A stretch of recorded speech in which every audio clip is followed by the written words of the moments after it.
आज की कहानी थोड़ी अलग है, इतनी भी अलग नहीं है कि आपको जानना नहीं चाहिए। हाँ, थोड़ी भारी है और कहीं ना कहीं आपको यह सोचने पर मजबूर करेगी कि देश की न्याय व्यवस्था के अंदर चल क्या रहा है।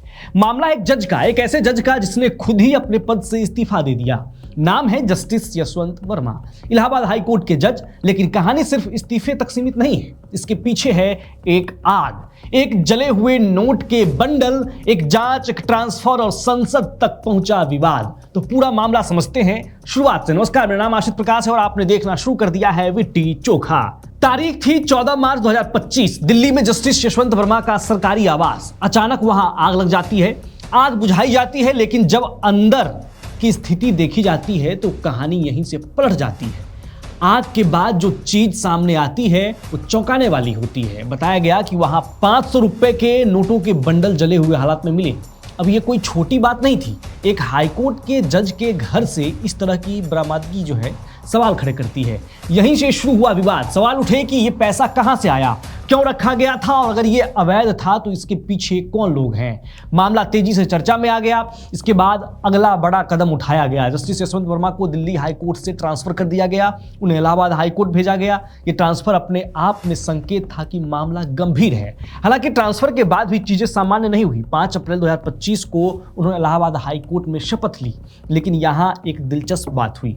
शपथ लेने के बाद भी उन्हें कोई न्यायिक जिम्मेदारी नहीं दी गई। यानी वो जज थे लेकिन कोर्ट में केस नहीं सुन रहे थे। ऐसा क्यों हुआ? क्योंकि उनके खिलाफ जांच चल रही थी और जब तक जांच पूरी नहीं हो जाती उन्हें न्यायिक काम से दूर रखा गया। अब आते हैं जांच की तरफ। 22 मार्च को सुप्रीम कोर्ट के चीफ जस्टिस संजीव खन्ना ने इस पूरे मामले को गंभीरता से लेते हुए 3 सदस्यीय कमेटी बनाई। इस कमेटी का काम था आरोपों की जांच करना। यह कोई साधारण जांच नहीं थी, ये एक इंटरनल जांच थी जो न्यायपालिका के अंदर हो रही थी। कमेटी ने करीब 1.5 महीने तक जांच की, सबूत देखे, बयान लिए और आखिरकार 4 मई को अपनी रिपोर्ट चीफ जस्टिस को सौंप दी। रिपोर्ट में क्या था? रिपोर्ट में जस्टिस यशवंत वर्मा को दोषी ठहराया गया, यानी जो आरोप थे उनमें दम पाया गया। अब जब एक जज पर इस तरह के आरोप साबित होते हैं तो मामला सिर्फ कोर्ट तक सीमित नहीं रहता, ये संसद तक पहुंचता है। और यही हुआ। लोकसभा में जस्टिस यशवंत वर्मा के खिलाफ ये महाभियोग प्रस्ताव लाया गया। महाभियोग यानी इम्पीचमेंट, ये एक संवैधानिक प्रक्रिया है जिसके जरिए किसी जज को पद से हटाया जा सकता है। लेकिन यहां भी कहानी में ट्विस्ट है। जस्टिस यशवंत वर्मा ने इस महाभियोग प्रस्ताव को चुनौती दे दी। उन्होंने सुप्रीम कोर्ट का दरवाजा खटखटाया। अपनी याचिका में उन्होंने कहा कि दोनों सदनों में प्रस्ताव लाया गया था लेकिन राज्यसभा ने इसे मंजूर नहीं किया। फिर भी लोकसभा ने जांच समिति बना दी जो सही नहीं है।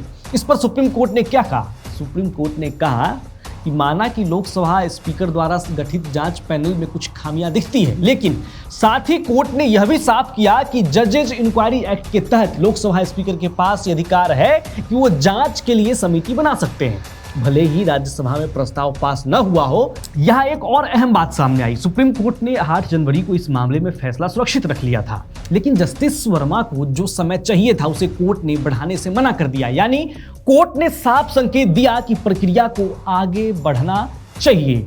अब थोड़ा यह समझ लेते हैं कि जजों को हटाने के लिए क्या कानूनी प्रक्रिया क्या है।